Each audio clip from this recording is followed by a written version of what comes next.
It was winter time on the island of Sodor. The snow covered fields and railway lines. All the engines were hard at work, except Percy. "Come on, Percy. This is no time to have a rest." "I'm stuck," moaned Percy, "and my funnel's freezing up. Driver's gone for help." "Ha!" huffed Thomas, and went on his way. Later, Thomas had to help clear snow by a tunnel, but it was too deep, and he got stuck. Thomas was very cross. "Snow is nothing but trouble," he moaned. Rusty was close by. "Driver says this winter is as bad as the worst winter of all." "How worst?" asked Thomas. "I'll tell you," replied Rusty, and then the little engine did. Skarloey was working the line to the slate mine in the mountains. When the snow came, it was difficult to work. They used the snow as a double buffer zone to help stop cars skidding through the ravine. One day, Skarloey set off to the mines with some empty cars. Meanwhile, there was trouble at the mine. The winch that hauls the cars up and down wasn't working properly. Skarloey had reached the ravine.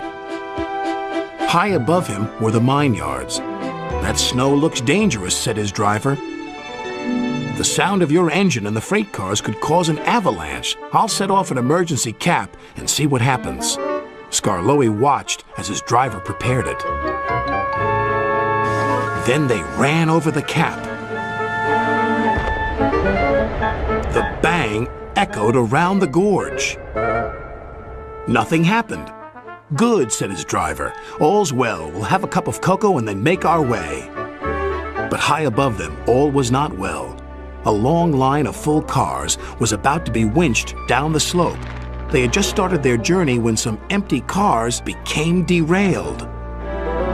The winch groaned. "Break it! Snap it!" shouted the freight cars. And they did. On, faster, faster," they giggled. "The snowbank and buffers will stop them," said a workman. But he was wrong. The freight cars plunged into the ravine.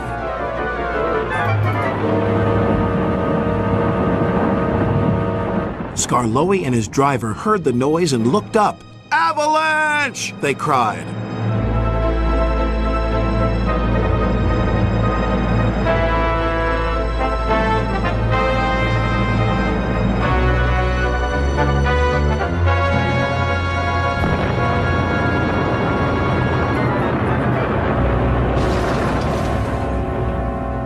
When the snow plume cleared, there was no sign of Skarloey. He was buried deep inside the high drift, blocking the ravine. And then came the funny part. "What's the funny part about an avalanche?" asked Thomas. "Well..." No one knew that the heat from Skarloey's engine had helped to make an igloo.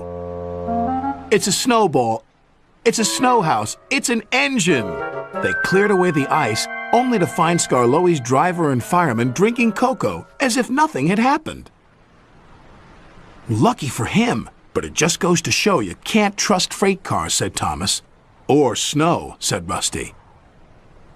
The men had just cleared the snow away from him when Gordon puffed by with his machine. "Hey, look out! There's snow about!" He stopped by the tunnel and wheezed loudly. Then it happened. Oh no.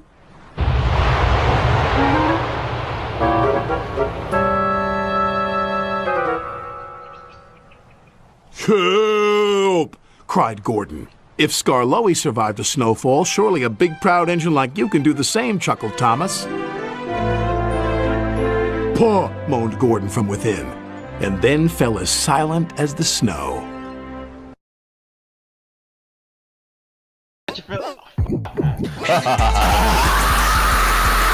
Nice stutter, loser! Look at me! Bow down! That's it! I was gonna let that slide! Do like a potato brain, pickle munch, swamp ass, having deviously handicapped off-brand Digimon character. Do like a Five Nights at Freddy's animatronic zooted on yeah! But shut your dumb ass about the real reason the dinosaurs went extinct is because they was afraid they would evolve into your goofy looking It was Christmas on the island of Sodor. All the engines were working hard. Thomas and Toby were busy carrying people and parcels up and down the branch line. Everyone was happy. Only the coaches, Annie and Clarabelle, were complaining. "It's always the same before Christmas," they groaned. "We feel so full. We feel so full." "Oh, come on," said Thomas. "Where's your festive spirit? Christmas Day is almost here." By the side of the track was a little cottage with a familiar figure waving to them. "It's Mrs. Kindley," whistled Thomas. "Beep, beep! Happy Christmas!" Thomas always felt better for seeing her. When work was over, Thomas went to see the other engines. All their coats had been polished. "Huh," said Gordon. "Just look at us. Your driver will have to work fast to get you as smart as us." "Never mind that," replied Thomas. "I've something important to say. Do you realize it's been a whole year since Mrs. Kindley saved us from a nasty accident? You remember when she was ill in bed and—" "Yes, of course," interrupted Edward. "You told us how she waved her red dressing gown out of her window to warn you about a landslide ahead." "And you and Toby gave her presents?" Percy joined in. "And Sir Topham Hatt sent her to the seaside to get better." "But," said the other engines, "the rest of us never thanked her properly."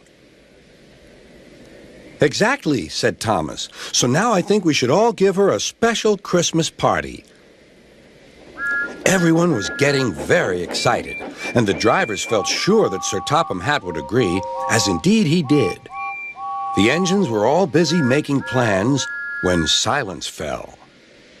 Sir Topham Hatt had bad news. "The weather's changed badly. Mrs. Kindley is snowed up. Toby says he'll help to rescue her. You must help too, Thomas. There's no party unless you do."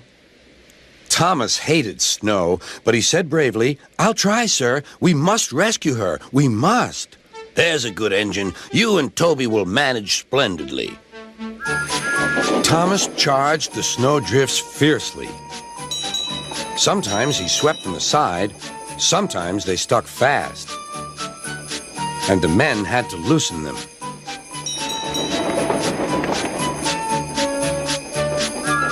But at the cutting near the cottage, they could go no further.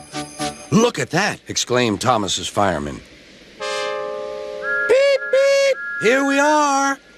An answering wave came from an upstairs window. Then they heard a familiar sound. "That's Terrence, the tractor," said Thomas. "He's come to help too." Sure enough, Terrence had a snowplow and was working hard to clear a patch to the railroad line and safety. At long last, the rescue was complete. Percy took the tired workmen home. Terrence said goodbye to Mrs. Kindley and promised to take care of her cottage as he watched them all set off. The engines made good time. No more snow had fallen, but the yard was dark.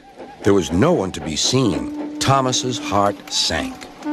Suddenly, all the lights went on. What a marvelous sight awaited Mrs. Kindley. "Well done," said Sir Topham Hatt. "I'm really proud of you all." Mrs. Kindley especially thanked the smaller engines. "Thomas and Toby are old friends," she said. "And now, Percy, you are my friend too." Percy was very pleased. "3 cheers for Mrs. Kindley," he called. "Beep, beep, beep." They all whistled.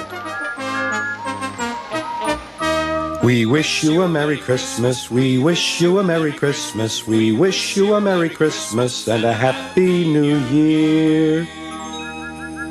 Thomas the tank engine and his friends thought it was the best Christmas ever, and Mrs. Kindley could think of nowhere she would rather live than here, with them on the island of Sodor.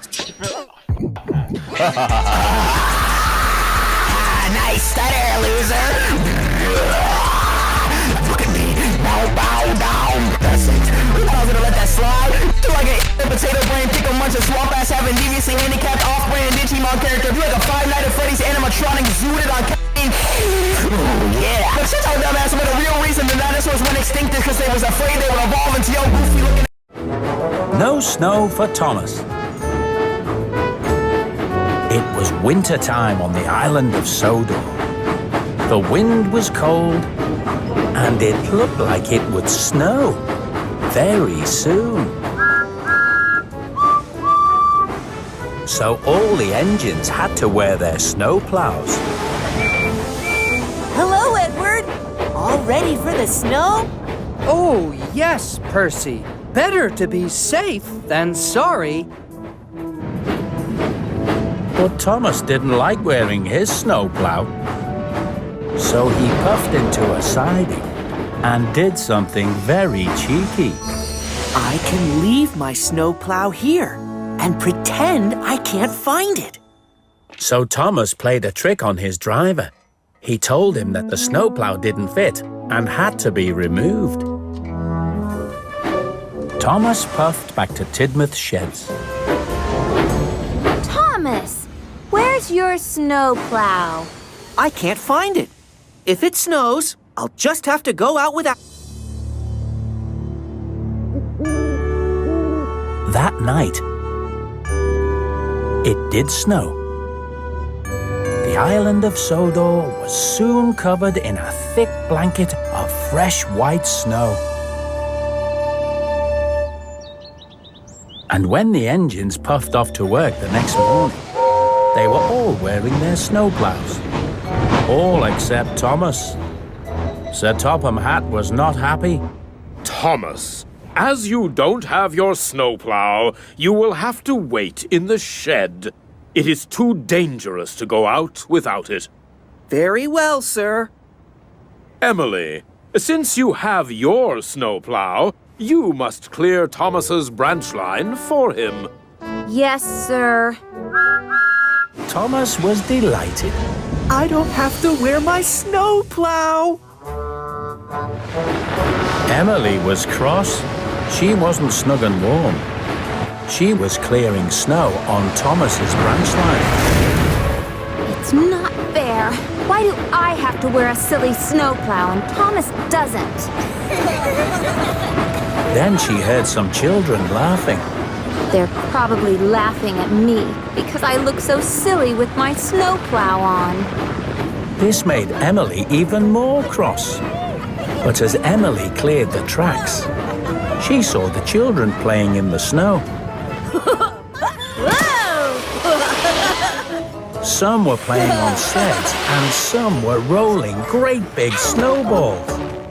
Oh, the children aren't laughing at me. They're just having fun in the snow. Maybe the snow can be fun after all. Thomas was still in the shed. It seemed like a very long day. At least I don't have to wear my snowplow like Emily.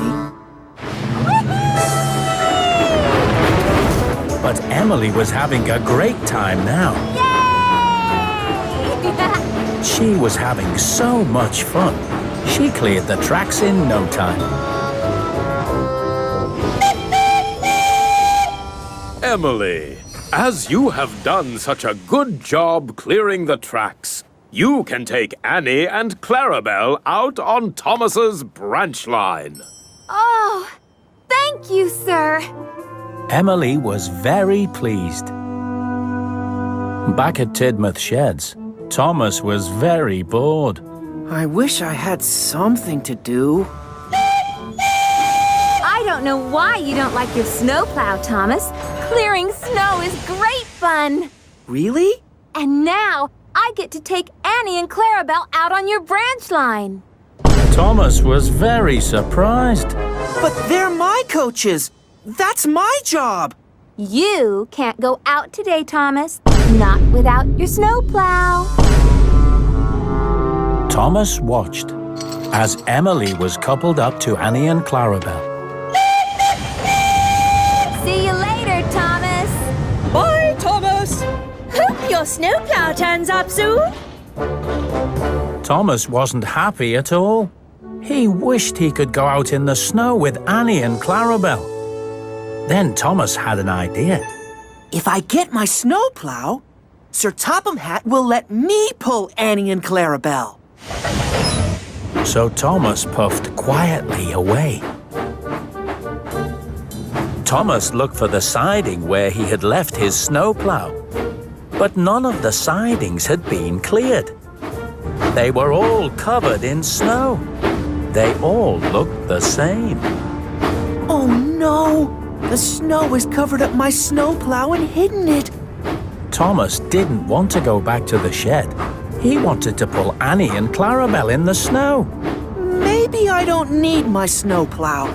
After all, Emily has cleared my line. So Thomas puffed away to find Emily.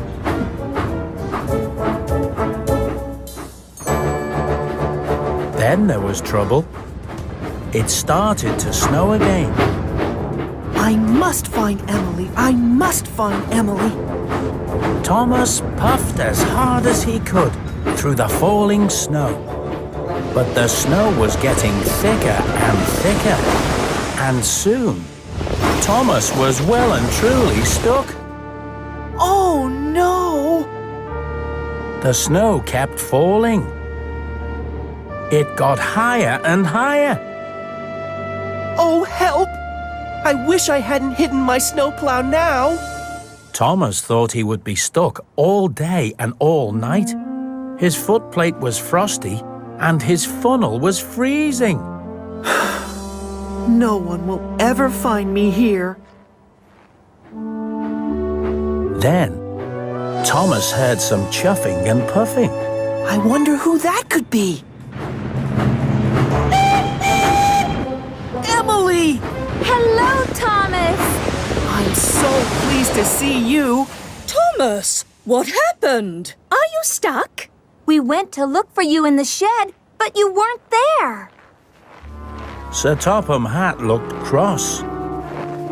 Thomas, you were told not to go out without your snowplow. I'm sorry, sir. I hid my snowplow, and now I can't find it anywhere. That's why we've been looking for you. We found your snowplow buried in the snow. Thank you, Emily. Sorry, sir. Thomas was very happy to have his snowplow back. From now on, I'll always wear my snowplow when it snows. I'm glad you've learned your lesson, Thomas. Tomorrow you can clear the tracks for Emily. But before that, I've got something to show you. Follow me. Thomas and Emily puffed through the snow.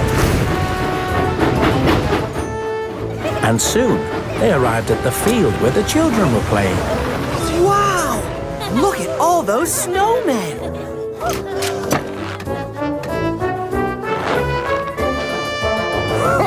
I think that one looks very smart. Very smart indeed, sir. A snowman needs a hat in this way. Nice stutter, loser. Look at me. Bow, bow, down. That's it. I was gonna let that slide.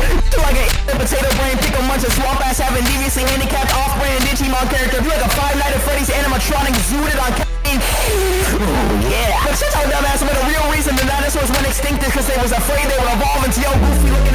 It was 2 days before Christmas. Many children were expected on the island of Sodor.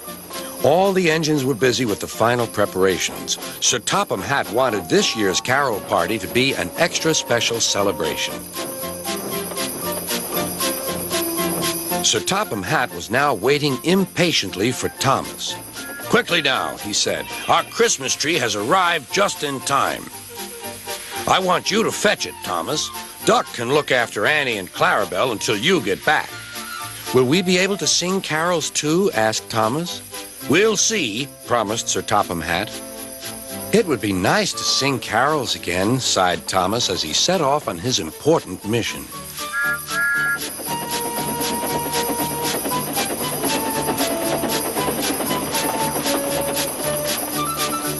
Thomas collected the tree safely, but large snowdrifts lay ahead. "I mustn't be late," he thought. "Sir Topham Hatt is relying on me." Whistling bravely, Thomas tried to move, but he couldn't. There was worse to come. Thomas was snowed under. Meanwhile, the other engines waited and waited. They were grumbling about Thomas for being late. "Silence," said Sir Topham Hatt. "Thomas left the work safely, but snow has brought the telephone lines down. We must assume he is stranded." The engines now felt sorry for Thomas, and cold but confident, the twins set off to the rescue.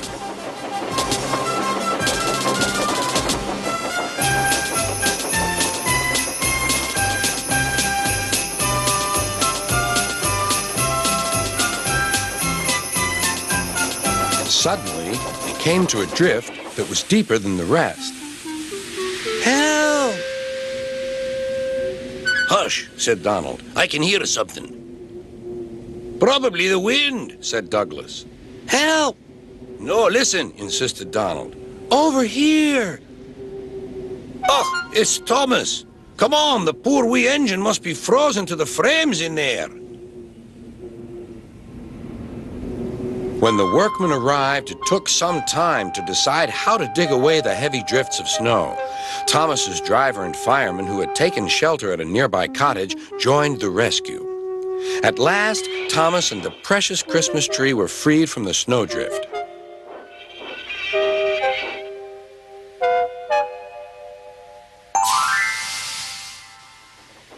Then they set off once more to finish their long journey.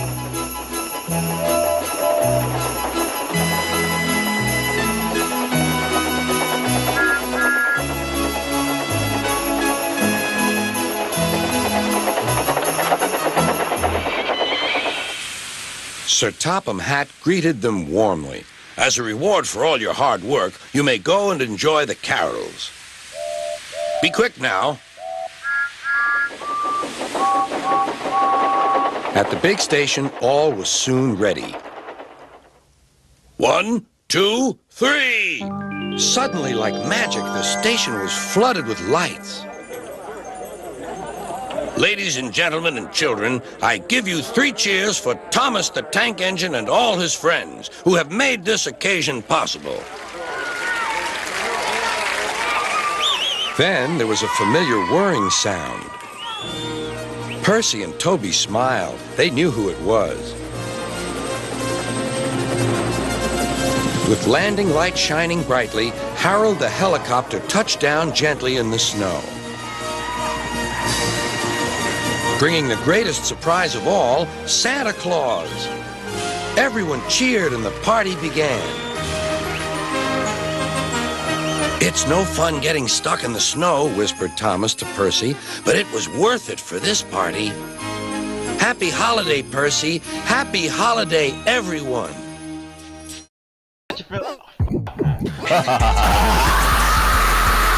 Nice stutter, loser! Look at me! Bow down! That's it! I was gonna let that slide. Like a potato brain, pickle munch, a swamp ass having deviously handicapped off-brand Digimon character. You're like a Five Nights at Freddy's animatronic zooted on yeah! But shut your dumb ass, but the real reason the dinosaurs went extinct is because they was afraid they would evolve into your goofy looking. It's winter holiday time on the island of Sodor. It's very cold, but the engines don't mind. They love this time of year when the stations look jolly in their decorations. There was plenty of work with passengers and parcels to be delivered, no matter what the weather.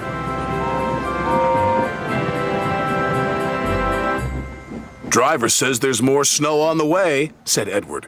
"We'll soon be wearing our snowplows," said James. "You'll enjoy that, won't you, Thomas?" teased Henry. "You know I won't," said Thomas. "I don't like my snowplow."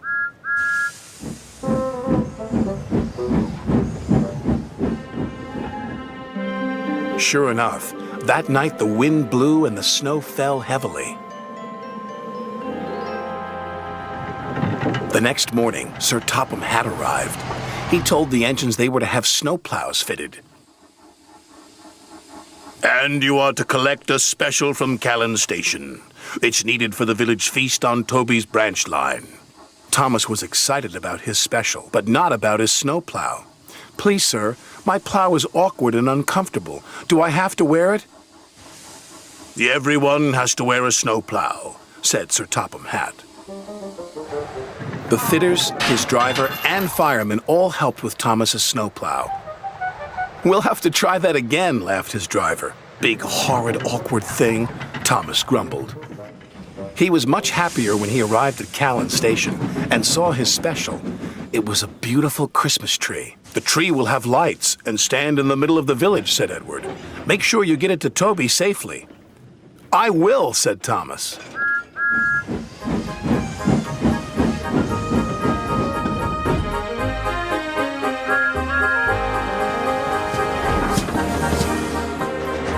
Thomas arrived at Maithwaite, and Toby was very happy to see him. The villagers will be delighted with this tree, Toby said. I'm glad you have your snowplow. I can't clear the snowdrifts by myself.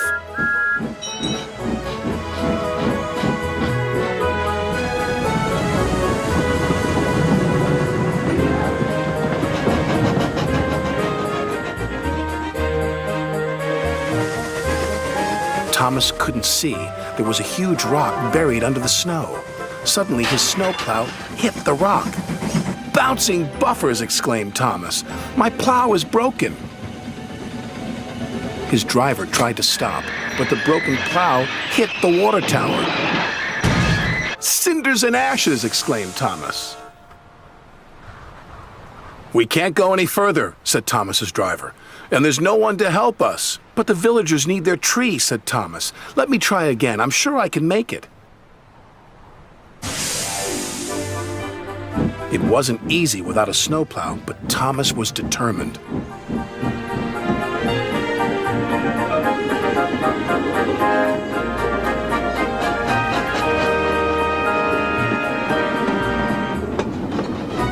He pushed, and he pushed, and he pushed.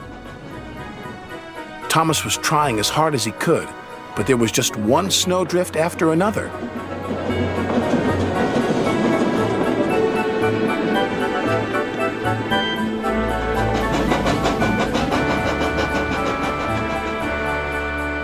Finally, Thomas and Toby were pulling into the village station. Thomas whistled and the villagers cheered when they saw their beautiful tree. Hooray, they said, hooray! The next day, Sir Topham Hatt sent for Thomas. Thomas was worried. What would Sir Topham Hatt say about his broken snowplow? But Sir Topham Hatt wasn't cross. He was very pleased. The villagers had a wonderful feast, he said. You were very brave to take on that snow without a plow. Thank you, sir, said Thomas. As you know, continued Sir Topham Hatt, there are no spare snowplows, so you'll just have to do without yours for a while. Oh, thank you, sir, grinned Thomas.